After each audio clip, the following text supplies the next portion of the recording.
When you hear SUDA51, what or who comes to mind?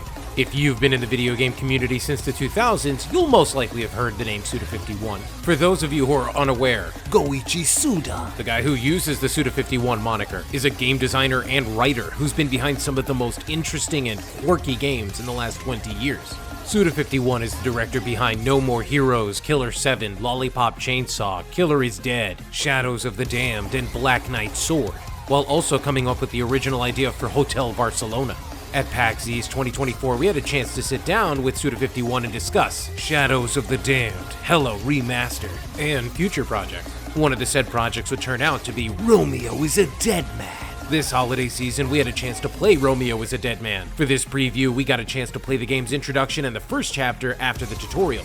Like other SUDA51 games, we can clearly say that Romeo is a Dead Man is very entertaining, but it has some quirky and interesting gameplay elements that Suda is known for. After a near-death experience and being saved by his grandpa, Romeo becomes a new person and hunts the cosmos, taking down different Juliets. After the basic gameplay tutorial, the player is then given a chance to choose between desserts: white chocolate, milk chocolate, and orange chocolate. These three difficulties range between mild, moderate, and bittersweet, otherwise known as easy, balanced, and hard. Playing on mild is fairly easy with basic encounters and boss fights, but it still provides a little bit of challenge when dealing with multiple enemies at once. After the player kills rotters, they have the ability to pick up green crystals called Emerald Flosions. These crystals are the game's currency and are used to buy upgrades for Romeo in the farm. The player can buy new melee and ranged weapons or increase the stats of Romeo, and weapons can be upgraded using sentries. When upgrading Romeo's abilities, you're going to need to use the Dead Gear Cannonball. The Dead Gear Cannonball is an arcade-style minigame where you drive a ship around a maze. Moving the ship utilizes Emerald Flosion, and each icon that you go through enhances a different ability of Romeo. The Emerald Flosions can be used to expand the farm and grow more bastards or speed up the process. When out on a mission, bastards can be used to attack or distract enemies. Each bastard has a set amount of time that their abilities last, and once the timer runs out, they'll go on a cooldown. When on the last night, the player can take the different seeds they find while out exploring and plant new bastards. You can see what types of abilities a bastard will have before it's planted too. When you harvest the creature, you'll get a chance to name it. This leads to some fun combinations. If a bastard's ability is quite up to par, then you could fuse it with another bastard. Now, the real question is, how does the gameplay actually feel? And how is the story? Based on what we experienced in this limited window of gameplay, the combat is pretty fluid and fun, and the world is highly detailed and beautiful.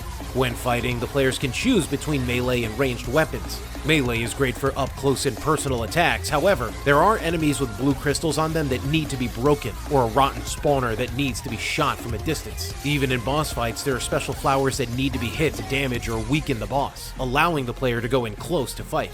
Visually, the main areas you explore are colorful. Like other SUDA51 games, Romeo is a Dead Man takes an interesting approach to the artistic style. In the ship Last Night, the game's art is more reminiscent of old 80s and 90s 2D graphics. Meanwhile, while exploring the actual environments, the game is highly detailed, with each object feeling like you could jump in and experience it for yourself. There's moments where the game looks and feels like a fever dream, and that occurs when traveling in subspace especially. Though the area is colorful, the moving blocks and strobing lights can be overwhelming. Depending on your computer, it'll also cause a visual spike where blocks may lag visually. While the concept is cool, the execution still feels like it could use a bit of refinement. Overall, Romeo is a Dead Man feels like it takes some of the best gameplay elements from different SUDA51 games and combines them into a bloody tour de force, a package of Goichi Suda's greatest hits. Although this was a small bit of what the game has to offer, it felt polished and ready to shock players when it launches. The combat's going to satisfy hack-and-slash maniacs, while also giving other players a chance to experience the game in their own unique way. The level of detail within the game is visually impressive, while changing styles often enough to give you whiplash. There will be times when the game surprises you, maybe even bringing a tear to your eye. Based on what we experienced in this preview, we're looking forward to the full release of Romeo is a Dead Man next month. Romeo is a Dead Man is set to launch across PC via Steam and the Microsoft Store, Xbox Series X and S, and PlayStation 5 on February 11th, 2026.